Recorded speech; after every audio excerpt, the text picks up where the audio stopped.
Welcome, ladies and gentlemen, to Z Live. I'm Zhivargo, Laing, your host. So glad you could join us today on Guardian Radio 96.9 FM on this beautiful Tuesday afternoon. And as I had indicated to you all last week, we have a very special show today in that the Government and Public Policy Institute at the University of the Bahamas has partnered with the Global Interdependence Center. We are mounting a lecture, executive briefing on a very important topic to the Commonwealth of the Bahamas, the Caribbean, and indeed to the United States of America, which is to explore the geostrategic interest of the Bahamas through the lens of U.S.-China relations. And we have a very special guest speaker who will be addressing that topic. And so without further ado, ladies and gentlemen, I am going to pass you over to Mr. Michael Drury, who is the Chief Economist for McVean Trading and Investment and a member of the Global Interdependence Center's Executive Committee. Mr. Drury. Thank you, Zhivargo. Good afternoon. On behalf of the Global Interdependence Center's Board of Directors, welcome to today's executive briefing. I'm Michael Drury, board member at the Global Interdependence Center. Today's executive briefing is in partnership with the University of the Bahamas Government and Public Policy Institute and is simultaneously being broadcast on Z Live off the record with Zhivargo Laing. Over the next hour, we'll explore the geostrategic interests of the Bahamas through the lens of U.S.-China relations. As a reminder to our guests, this event is being recorded and the replay will be available through the GIC website. At this point, I'd like to welcome the President and Chief Executive Officer of the University of the Bahamas, Dr. Rodney Smith. Thank you, Dr. Smith, for joining us today to greet our audience. Thank you and good afternoon. I want to wish everyone a very, very pleasant good afternoon. Many may not know this, but the University of the Bahamas is truly an international campus with faculty teaching from 12 different countries across 4 continents. In addition, the university has 155 international students from 21 different countries around the world. The Bahamas has geospatial and geopolitical significance by the mere facts of proximity, ease of access, degree of neutrality, and other areas, in addition to the many countries represented within the faculty and student body. It is most appropriate, therefore, that we as a country, whether in academia, civil society, government, or the private sector, explore and more fully understand and appreciate the geostrategic interests of the Bahamas. With that said, I wish to welcome our presenters from the Global Interdependence Center and the University of the Bahamas, Dr. Ellis, William Kennedy, and Zhivargo Laing. Finally, I would like to extend a warm welcome to all who are listening through the radio talk show Z Live on Guardian Radio. Thank you, and again, welcome. Thank you, Dr. Smith. Our speaker today, who will share his remarks before we open to audience questions, is Dr. Ellis. Dr. Ellis is a research professor of Latin American Studies at the U.S. Army War College Strategic Studies Institute, with a focus on the region's relationships with China and other non-Western hemisphere actors, as well as transnational organized crime and populism in the region. Dr. Ellis has published over 330 works, including the 2009 book, China and Latin America, The Whats and Wherefores, the 2013 book, The Strategic Dimension of Chinese Engagement with Latin America, the 2014 book, China on the Ground in Latin America, and the 2018 book, Transnational Organized Crime in Latin America and the Caribbean. He is currently under contract for his 5th book, China Engages Latin America, Distorting Development and Democracy. Dr. Ellis previously served on the Secretary of State's policy planning staff with responsibility for Latin America and the Caribbean, as well as international narcotics and law enforcement issues.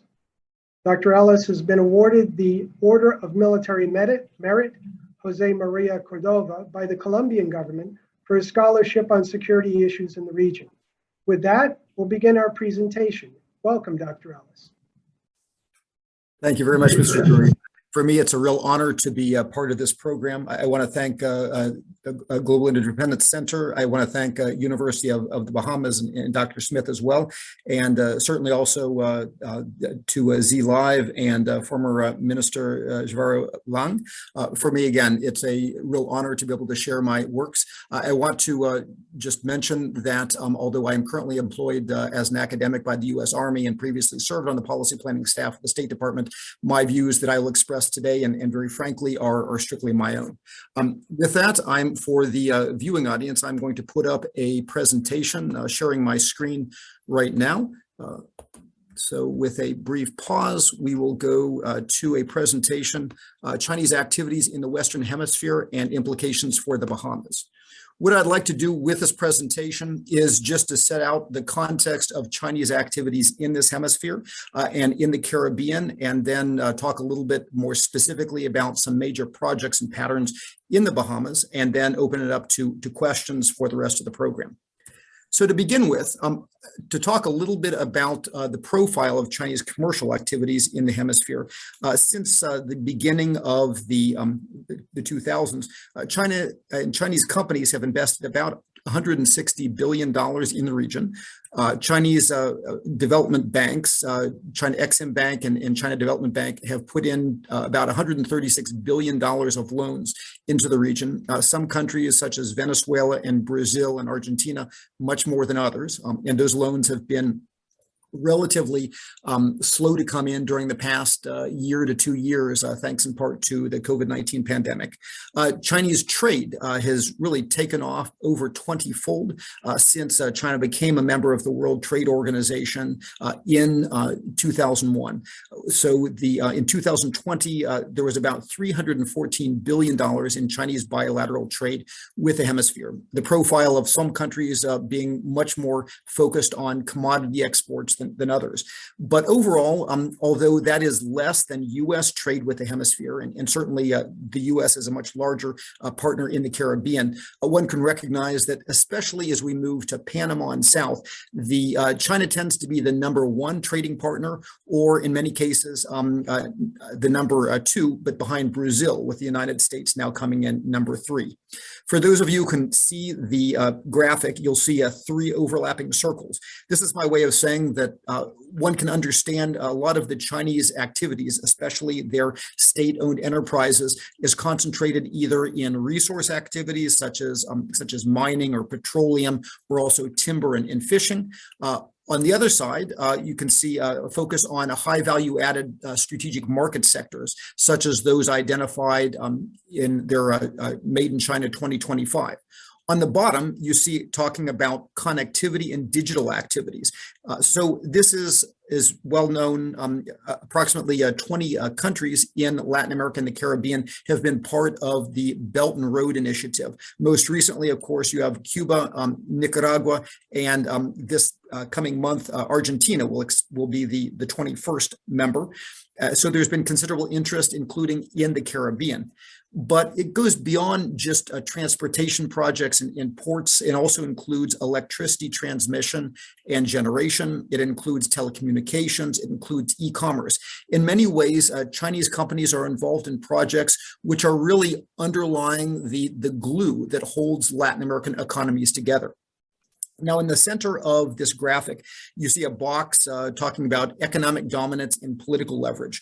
What I found in about the 20 years that I followed this topic is that there are some areas on the political domain that China insists on. China insists that its partners recognize it and not Taiwan.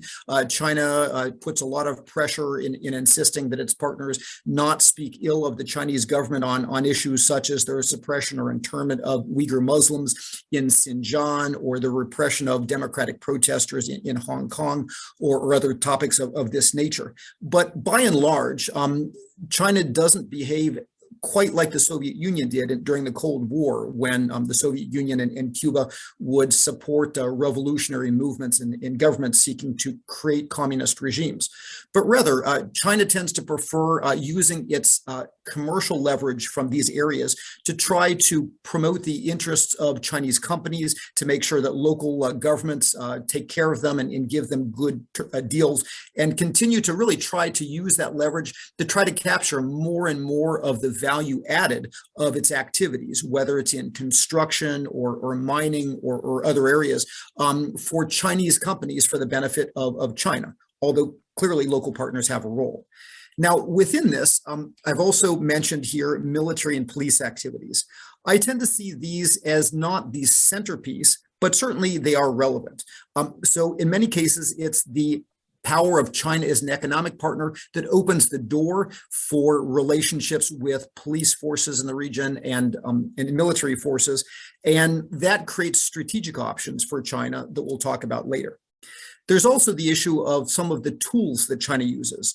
So, for example, China uses in its Ministry of Foreign Affairs strategic partnerships. In the region, some of the biggest or most important actors have what are called strategic partnership or comprehensive strategic partnership agreements. There are 10 of those in the region, as well as China constantly trying to work through free trade agreements with those partners to open up local economies.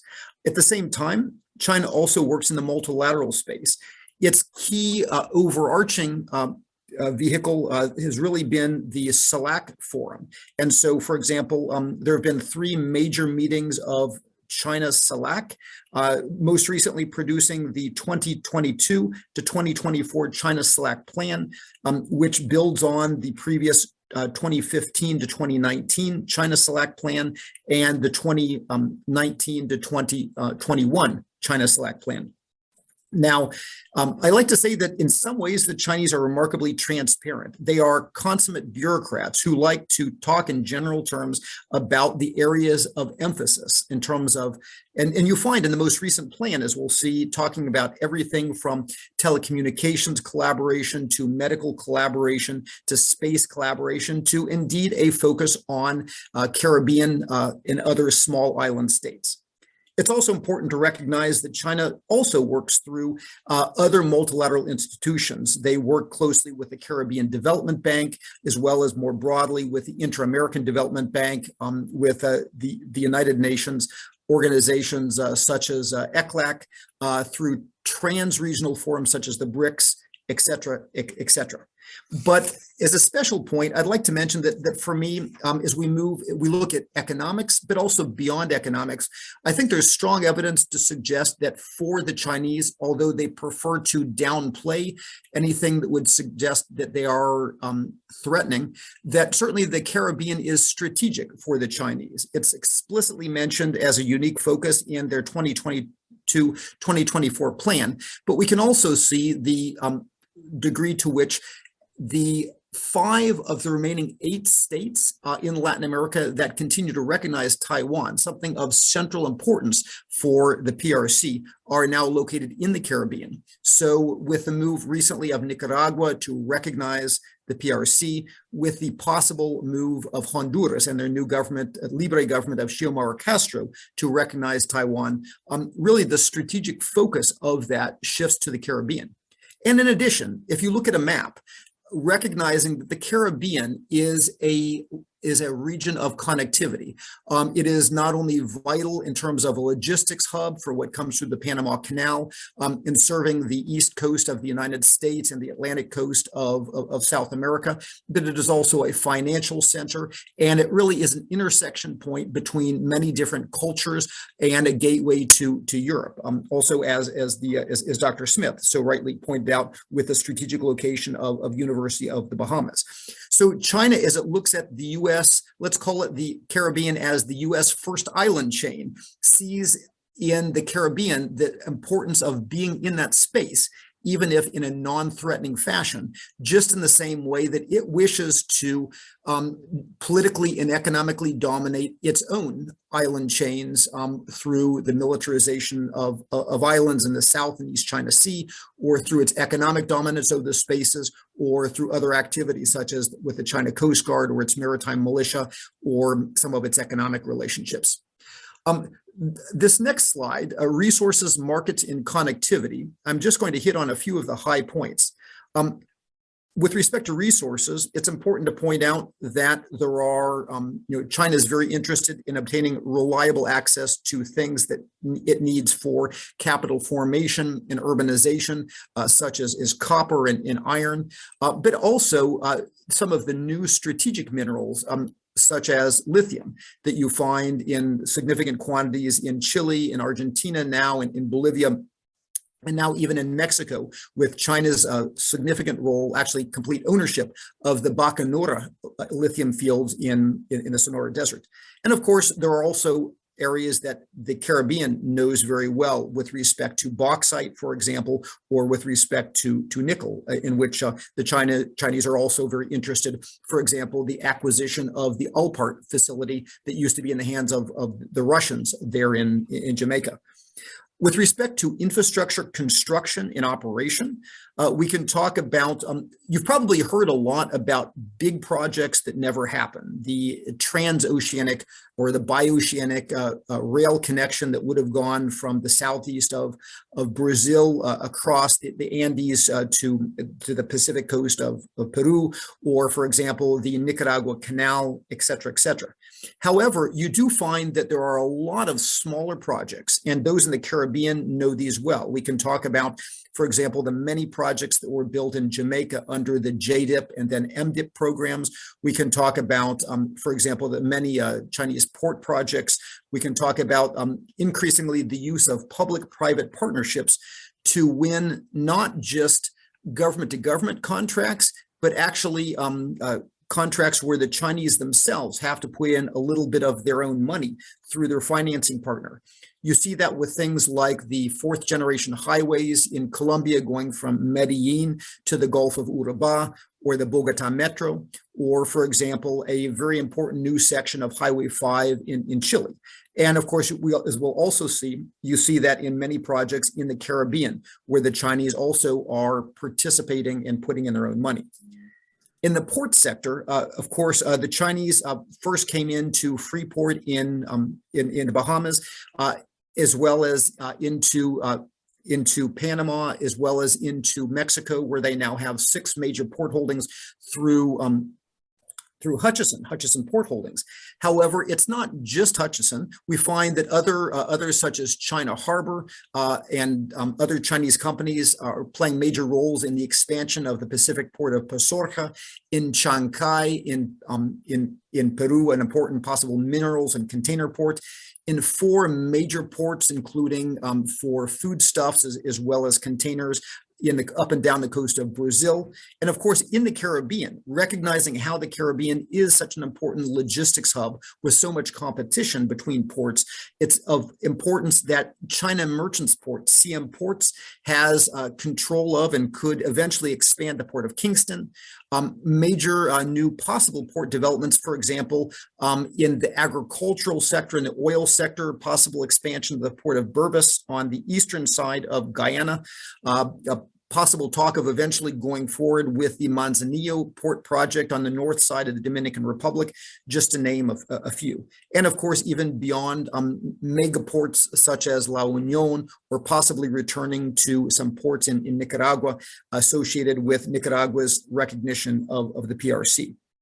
Of course, other types of connectivity. We can talk about electricity, generation and transmission, again, through mergers and acquisitions. For example, big Chinese companies like State Grid have put over $25 billion just into Brazil alone, but then through 5 acquisitions in Chile, now own about 57% of the port sector, 57% of the electricity transmission sector in Chile. You find hydroelectric projects throughout the region, including in the Caribbean, the announcement of the decision by the Irfan Ali PPP government in Guyana to proceed forward with a previously canceled Amaila Falls project, among others. There are also a range of different wind and solar projects throughout the hemisphere, including the 2 biggest solar projects in the region, the Cachari project, which the Argentine government is inviting the Chinese to expand their already enormous investment there in the north of Argentina, and a series of projects built around Açu in Brazil. And of course, even in the Bahamas, we find that one of your ministers, Chester Cooper, I believe, recently invited the Chinese in to participate in renewable energy projects here in the Bahamas, as we will talk about later. Of course, in things like e-commerce and finance, there is a fintech revolution going on, especially helping the unbanked across Latin America and the Caribbean. And you find that some of the most interesting e-commerce projects, for example, Nubank, largely in the hands of the Chinese, or the Brazilian alternative credit organization Fosun, or, for example, as many in the Caribbean know, rideshare applications such as the Chinese Didi Chuxing, which has about half of the rideshare applications competing with Uber, among others. And of course, we're all familiar with Alibaba, which competes with Amazon and others. One of the key issues to this has been, where is that data? If you are riding in one of these Didi Chuxing taxis, or if you are investing your money, who controls that data about your financial situation, or where you go, or who you meet with? And so we've seen that China has implemented a new information security law and has taken action with its own companies like Didi and like the Ant Group to try to control better that information. And the suspicion is, if they're controlling it in China, and we have indications that they have been actively involved in other types of information or malign, sometimes information activities that we'll talk about, the concern is the dominance of some of those information architectures. Who owns your financial data? Who owns the data about where you're going in those taxis, et cetera, et cetera? I suspect we'll come back to this theme. Telecommunications, again, it's not just 5G, but certainly Huawei is a major component supplier throughout the region. And indeed, even in the Caribbean, that used to be dominated by companies such as British Cable and Wireless, Huawei has made major advances. There are also major smart cities projects. Now, there are great needs for enhanced efficiency and security throughout the region. Once again, the question becomes, in whose hands is the data? Major projects like ECHO 911 or BOL 110, or, for example, in Guyana, one of the Huawei projects to help the Guyanese government potentially manage some of its data there in Georgetown. One of the concerns that's come about also has been the role of support to authoritarian regimes. And so in Venezuela, we saw how the Chinese company ZTE played a role in what was called the Fatherland Identity Card, which for the Maduro regime in Venezuela, you need it for everything from voting to obtaining scarce food and things through the famous clap boxes to indeed even obtaining Chinese and Russian vaccines. Or, for example, in Cuba, for those of you who remember the July protests and how the Cuban government shut down those protests and cut the protesters off from the outside world. It was actually the Chinese company Huawei that had played a key role, first in linking Cuba to the rest of the grid through Venezuela, and later implementing some of the internet management tools and techniques for the Cuban telecommunications firm Ectesa that was actually used by the Cuban regime in shutting those things down. And then, of course, the question of, in China's new plan, Chinese collaboration in things such as hate speech or terrorism. And one of the concerns is, to what degree, if words such as hate speech have been used to control dissent, how could that be used in some other places? So again, some of the dimensions more broadly, and let me just say a few words also about Chinese soft power in Latin America, advancing to the next slide. I believe that in my research, soft power in Latin America for China is somewhat misunderstood. One of the things that I see is a strong element of soft power is what I would call the expectation of benefit. This is not just access to the Chinese market, because not all firms have access, but as is probably well known in the Bahamas and elsewhere in the Caribbean, the idea of being able to be the local business partner to the Chinese firm, tapping into their financial resources, tapping into their production capability in exchange for the local partners' knowledge of the parties, the knowledge of the landscape, providing local representation, helping to deal with local labor and things like that. So the interesting thing is that you see a very complex maneuvering of many, both in governments and within the business communities. Some businesses see the Chinese as a great threat. They see Chinese companies like China Harbor or Sinohydro coming in and displacing them in these local markets in ways that they can't compete. Others see the Chinese as an ally, that if they can tap into that, will make them rich. And so what you find is that in some ways there are high levels of distrust of the Chinese in Latin America, and yet there is an odd combination of hope for benefit that coexists with that distrust. Let me also speak to what I would call the cultural dimension. The Chinese themselves have long believed in the power, the transformative power of the greatness of their culture, the 3,000 to 5,000 years. And you see that in the Chinese Cultural Promotion Organization. There's been some renaming, but best known is Hanban. And of course, on the educational side, the Confucius Institutes. There are currently 39 Confucius Institutes in Latin America, of which 6 are in the Caribbean. Now, as you well know, our distinguished partner here today, University of the Bahamas, has one of those Confucius Institutes. What I've seen in my own research generally is that in the Caribbean and in Latin America, one of the most important roles of the Confucius Institute are often not as espionage organizations so much as gatekeeping organizations. The students who have the ability and the real interest in learning the very difficult Chinese character set, the very difficult Chinese Mandarin language, and other things. Through participation in those programs and other associated opportunities, oftentimes find paths open for them to study in places like Fudan University in China. That can be a good thing or a bad thing. The good thing, obviously, for the students and the societies, but the risk is often in countries where there are very few people who actually understand and can speak Mandarin and read the Chinese characters and understand Chinese, that oftentimes the people who come to be in their own Ministry of Foreign Affairs, their Ministry of Commerce, or the leading business persons in their countries owe that ability to Hanban scholarships and time studying in China. And so many ways it creates a certain debt of gratitude of those who got their positions through having studied in China, just in the same way that we have a generation in the United States through Fulbright scholarships and other places, with the U.S. But China's people-to-people diplomacy doesn't stop just there. We find in the most recent China Select Plan talk of about 5,000 scholarships in the coming 3 years for students, 3,000 what they call training opportunities. But beyond this, there are many, many more. For example, trips to China, small 3 to 5 day trips, some through the International Liaison Department of the Chinese Communist Party, some through other unnamed academic organizations who sponsor these maybe 1 week long trips. It was actually interesting to me as I read through articles in places like the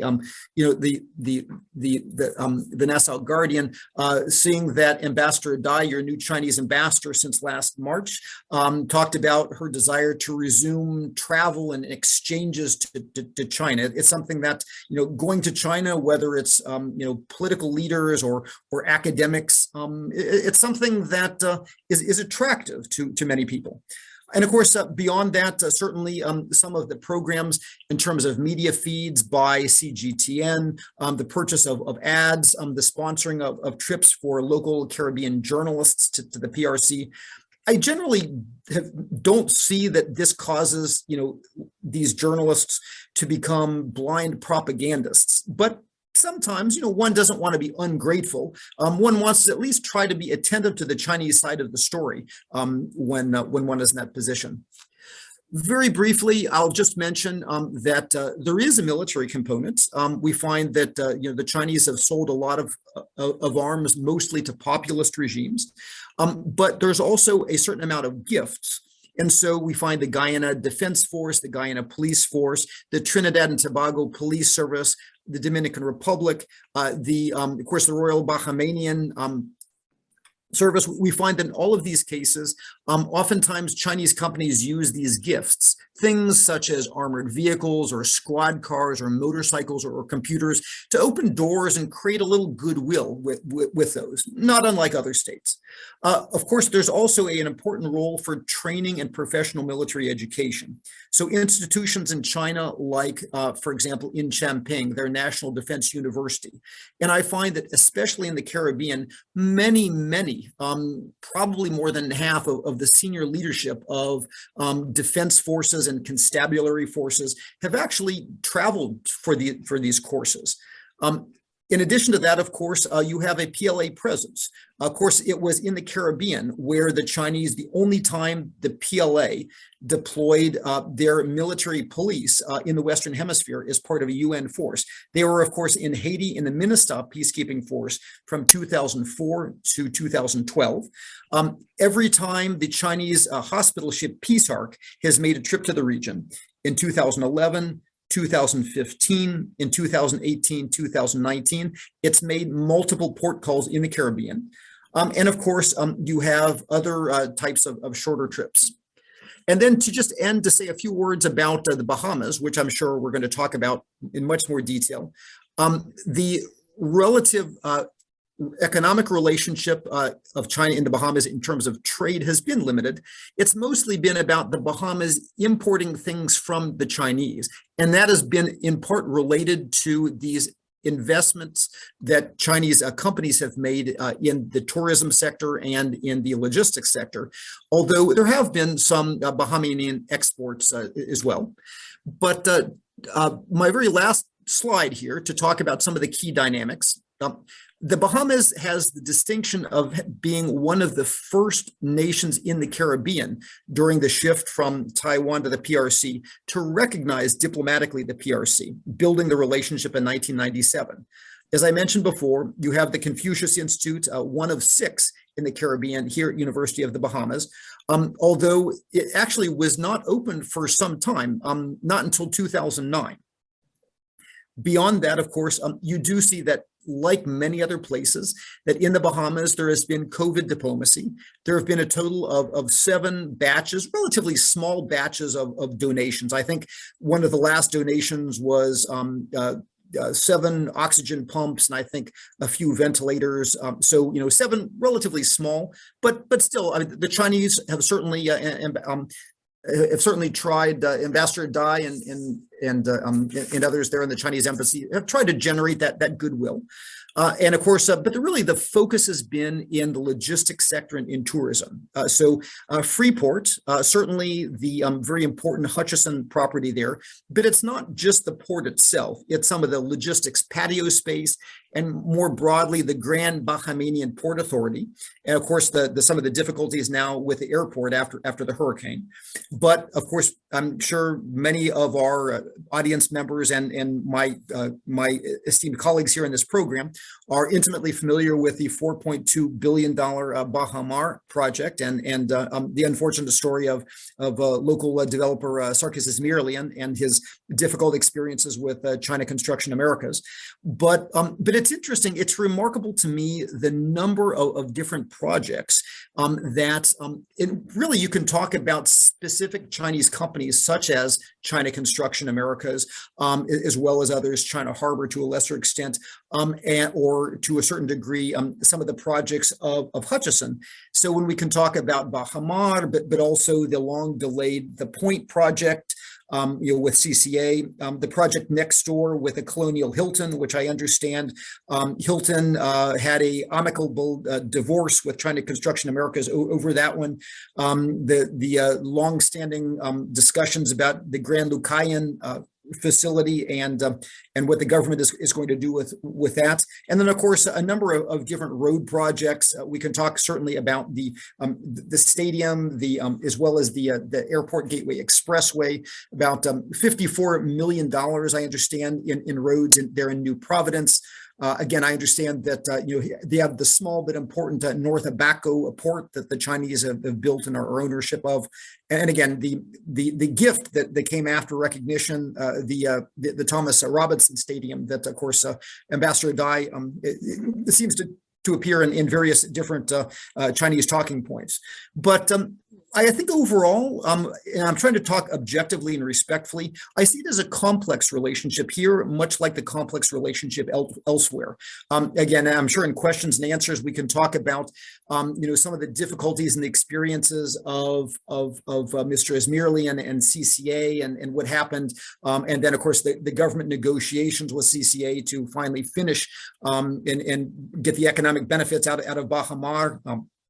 And some of the how this has been an ongoing story with the Christie government, with the Minnis government, with of course now Prime Minister Philip Brave Davis and your current government, but the whole question of relationships and ministers and to these companies that have played such an important role. And then again, we can talk about other things in the security sector with the Royal Bahamaini Defense Force. And I'm sure we're going to talk about the perception of how the Bahamas fits in with China and the US. I would just, to close my remarks, say that in my own personal work and in my own advocacy when I was on the State Department policy planning staff, my own personal argument was long been, and I think to a certain degree the US government has this posture today, that nobody is saying that governments should not take the Chinese money. I think there's some very real concerns about the way that these things are negotiated in terms of the level of transparency, or whether the Chinese attention to the bureaucratic details. I mean, how was it that Sarkis Mirland completely lost control of this in that, in those activities that occurred in that Hong Kong court when Chow Tai Fook Enterprise swept in and took control? I think again and again, there are questions of, whether these very capable Chinese companies with the help of Chinese firms oftentimes get the better of smaller Caribbean governments who are struggling to deal with and get something good for their own people. And the question of how does one enforce local labor laws, of course, understanding that was a big ongoing issue in the Point Project, whether CCA was living up to its commitment for 70% local labor, or whether it was actually the reverse. But these issues of, it's not, nobody's saying don't do business with the Chinese, but there's that issue of, are there certain aspects of transparency and the details that again and again, with very capable and often very difficult Chinese negotiators with the support of their government, causes these small Caribbean nations to get bad ends of the deal? And how does one avoid that? And how does one avoid, at the end of the day, also not only getting the best of their investment, but also protecting one's own sovereignty when companies like CCA have such an enormous role as an economic actor in the countries. So, and of course, I'm sure we'll get into the British telecom accusations as well. But with that, those are my prepared remarks, and I'm very interested to have this discussion for the rest of our time that remains. And so thank you very much for your time, and I look forward to your questions. Thank you for your engaging remarks, Dr. Ellis. Now we'll continue to the Q&A portion of our event. I'd like to remind our attendees that you can enter your questions for our speaker through the questions tab on the dashboard. We already have several queued up. You've mentioned CCA a couple times, the Bahamas Colonial Hilton, which will be closing soon because of its arrangement with Hilton. And this kind of raises a very basic question. I mean, what are China's interests in the region, and how do they differ from the US? Not just the governments, because we've got a situation here with the hotel, which is owned by a Chinese entity, operated by an American multinational. They said, you said they had an amicable separation, but I mean, there are players from both sides involved here. Is this all about just business, or is this politics in the US backyard, or is it, does the PRC have a military interest? Is there something larger afoot? That's a great question. I think this is something that's often misunderstood, and I think you have to look at it in terms of layers. China leads with its state-owned enterprises and leads with its businesses. But in general, China is trying on the one hand to create a world in which it has access to the things that it needs. Access to markets, high tech, access to secure sources of supply.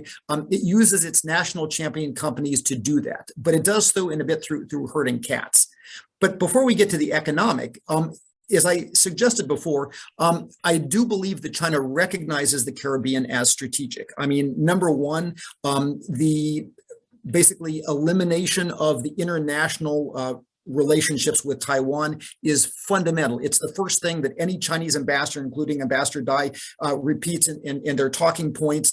And so the fact that 5 of the remaining 8 that continue to recognize Taiwan are still here in the Caribbean, that makes the Caribbean ground zero for that non-economic interest. In the same way, just as China really doesn't want hostile military deployments or other actors to economically dominate its space, Singapore, et cetera, and spends a lot of effort to protect its space economically and otherwise, the Chinese recognize that they want to have a political role, they want to have an economic role in basically what is the equivalent US space. Now, it wants to do so in a way that does not threaten the United States, because the Chinese are very interdependent with the US and Europe and others. It has a lot to lose if it's seen as being an enemy, if it starts seeing as it's acting like Vladimir Putin and threatening military bases. So the Chinese don't do that. They have more to lose right now than to gain. Although in 10 to 30 years, they could start behaving in the Caribbean like they're behaving now in the South and East China Sea. But for right now, I think the key thing is what you have is key Chinese companies, whether it's China Construction Americas or China Harbor that we see also with a major role in the Caribbean or others who are trying to position themselves, and the Chinese government supports that. And what you also see is that not all Chinese companies are equally adept or are equally, so we can talk about some of the things that have happened with Complant, with the sugar estates and other things. So some of the Chinese companies screw up badly, others do better. Huawei is done a fairly decent job. But the key aspect is little by little, the Chinese government helps in strategic areas. But at the end of the day, a company like CCA, which is actually the doing business as of China's state construction and engineering. So even though it's registered in the United States, it's actually a great big Chinese company behind it.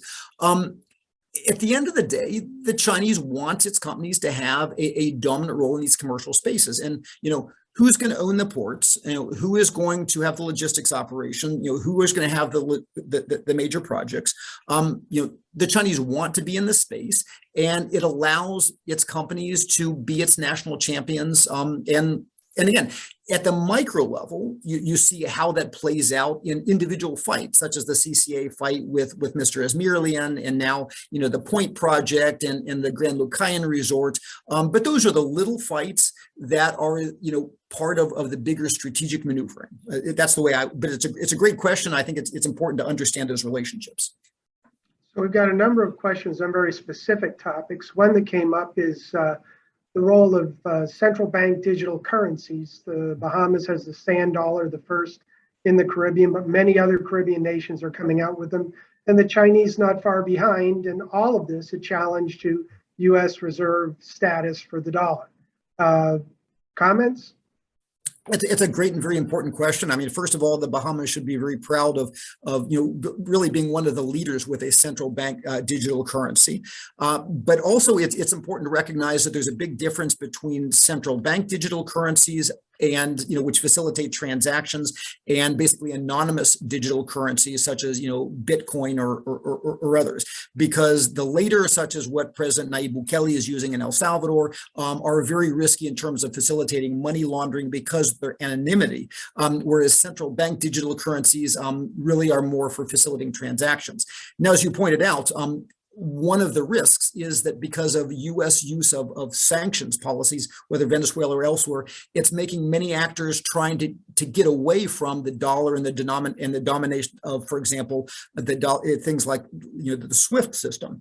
And so the risk is that if you start getting other countries, especially China with the digital renminbi, it's trying to bring online and is trying through central bank swap arrangements and other things to really push its own alternative to the dollar. If you dethrone the dollar through these types of things, that really fundamentally changes the leverage that the United States has, and the dynamics in global financial markets, of which the Caribbean, as plays one among many central parts. So There have been several questions that came up. You mentioned a lot of investments by the Chinese in the region.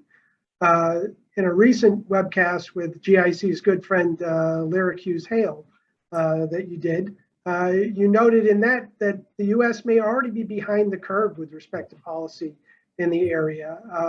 How does this affect future U.S. decisions on the Caribbean? How should the U.S. respond to this Chinese initiative? Well, it's difficult to say whether the U.S. is behind or not. I mean, certainly the United States has a challenge. The Chinese have a very strong and growing investment position, a very strong and growing trade position. They have a lot of liquidity with banks. I see that in the post-COVID environment, with the fiscal needs as well as the commercial needs of Caribbean states. I think something like 62% of tourism, according to ECLAC, was lost during COVID. And so there's a lot of need for Chinese money. There's a lot of interest in Chinese investors. And frankly, the U.S. in our system, we have certain leverage, such as the DFC, Development Finance Corporation, although those are often limited by the ability to herd investors into profitable areas, as well as frankly certain limits of what you can do with high income countries, of which you have the Bahamas in the Caribbean. And so there are many ways in which, although the U.S. may have more weight in terms of its proximity, in terms of 80% of tourists come from the U.S.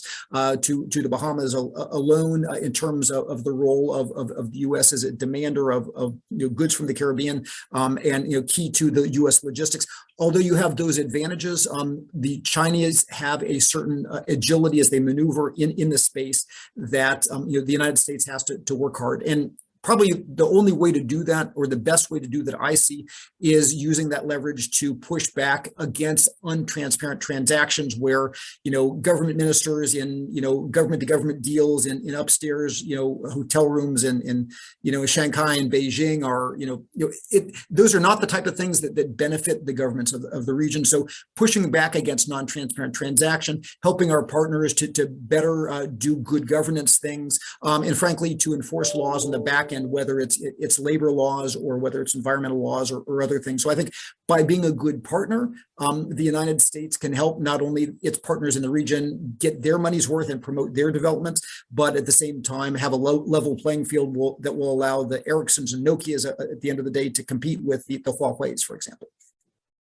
So we have time for one final question, and going to wrap up a bunch of things that people have been asking. But I mean, the Bahamas was the first in the Caribbean to recognize the Chinese 25 years ago, and 1997, before China was in the WTO. It's been a long relationship with many investments, as you pointed out.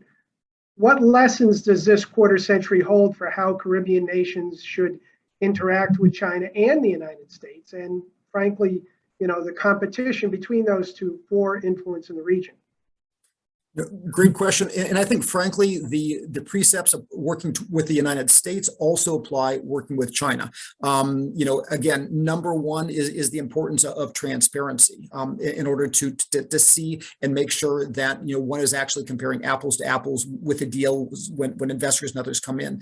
Number two is frankly, good governance, to have national plans to figure out how one is going to use the people's money in order to attract and implement projects, and not just the shiny thing that somebody offers to you.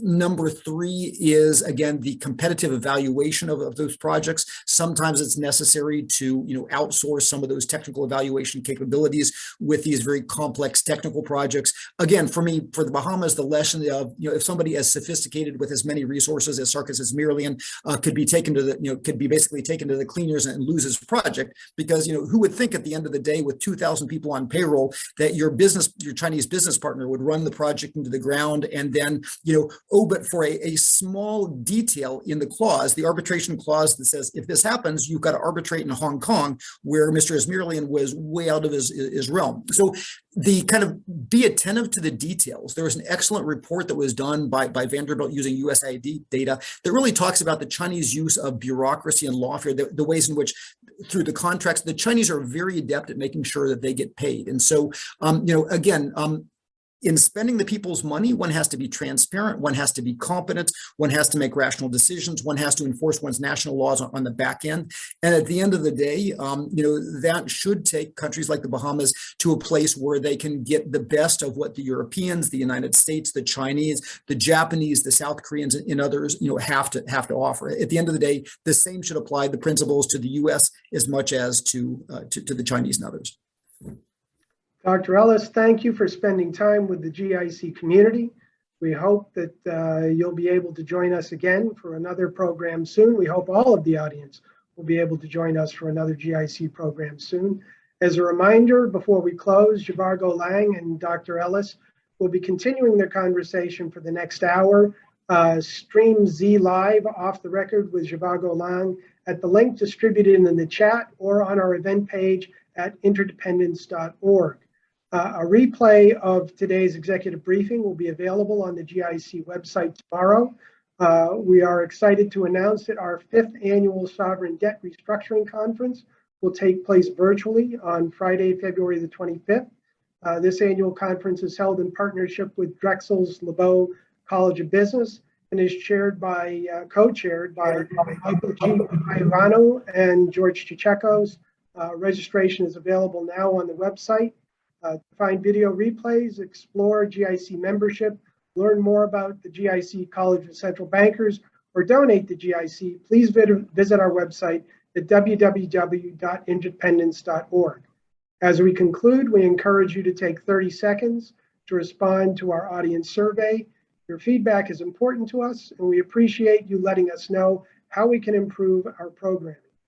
Thank you very much for your attention, and have a good day. Thank you very much for joining us.